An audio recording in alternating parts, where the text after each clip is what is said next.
mbokk yi amaat nañu mbégteeg bànneex dalalaat leen ngir jox leen li gën a fës ci xibaar météo yi li si gën a fës nag mooy ay taw yu yëmamaay yu ñuy xaarandi si diwaan yi nekk si bët saalum réew mi lu ko dalee tey si guddi jëm ëllëg sa fajar waaye ëllëg ci aljuma ji ñi ngi xaarandi yeneen taw yu tàmbali si penku réew mi taw yooyu nag dinañ wàlliyaan si yegg si ba si diwaan yi nekk si bët saalum réew mi li des si réew mi nag daanaka ab tekkaaral mooy doon lu gën a fës lu ñuy xaarandi bu ñu xoolee sunu naataalu satellite bi naataal ji mu ngi wan tey si guddi ay ndiir yu nekk si bët saalum réew mi ndiir yooyu nag mën na joxe ay taw waaye ëllëg ci aljuma ji naataal ji mu ngi wan ay ndiir yu jógee si penku réew mi ndiir yooyu nag ànd ak dënnu nañ ko xaarandi nag si diwaan yi nekk sa Bakel Matam te dina wàlliyaan si yegg si ba si diwaan yi nekk si bët saalum réew mi li des si réew mi si bët gànnaar daanaka ay ndiir yu oyof lañ fay xaarandi yu fay doxantu ba tax na si wàllum prévision lu ko dalee tey si guddi jëm ëllëg sa fajar ay taw yu yëmamaay nañ ko xaarandi si diwaan yi nekk Ziguinchor Sédhiou Kolda dem ba Kédougou lu des si réew mi daanaka ab tekkaaral mooy doon lu gën a fës li ñuy xaarandi ay ab asamaan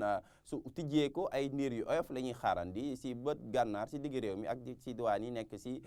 soow réew mi tàngoor guddi si nag jëm fajar tàngoor si tàmbaliwaat na dugg bu baax si diwaan yi nekk si biir réew mi ndax ñaar fukki degré ak juróom benn nañ ko xaarandi si gox yu bëri yu mel ni Thiès Louga Mbour Fatick Kaolack nañ ko xaarandi tamit ca Kaffrine dem Tambacounda ñaar fukki degré ak juróom ñaar tam dina fës loolu si biir réew mi daanaka mooy température bu gën a fës bu ñuy xaarandi si yenn gox-goxaan yu mel ni Ndakaaru Ndar Podor Linguère Diourbel Matam Bakel si Ziguinchor jëm Sédhiou foofu daanaka ñaar fukki degré ak ñeent lañ fay xaarandi ëllëg ci aljuma ji nu ko naataal ji di wane ay taw comme nu ma ko waxee la ñuy séntu taw yooyu si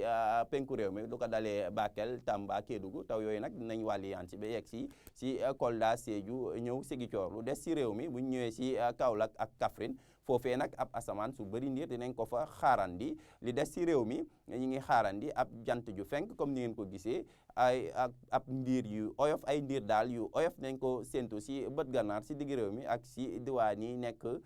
si sow réew mi daanaka ab asamaan su dal lañ fay xaarandi tàngooru bés bi nag comme ni ngeen ko gisee tàngoor si tàmbaliwaat na tar si yenn gox-goxaan yi ndax fanweer degré ak juróom benn dina fës loolu si yenn gox yu mel ni Podor Louga Diourbel dinañ ko xaarandi tamit ca Linguère ak ca Matam fanweeri degré ak ñett daanaka tam dina fës loolu si yenn gox-goxaan yu mel ni Ndar Fatick Ziguinchor Sédhiou Kolda Tamba bu ñu ñëwee ca Mbour foofee ak ca Thiès ñu ngi fay xaarandi fanweeri degré ak juróom mbokki daal si tënk jàpp leen ni lu ko dalee tey si guddi jëm ëllëg sa fajar ay taw dinañ wéy di ko séntu si diwaan yi nekk si bët saalum réew mi waaye ëllëg ci aljuma ji taw yooyu nag dina tàmbali si penku réew mi wàlliyaan si ba si diwaan yi nekk si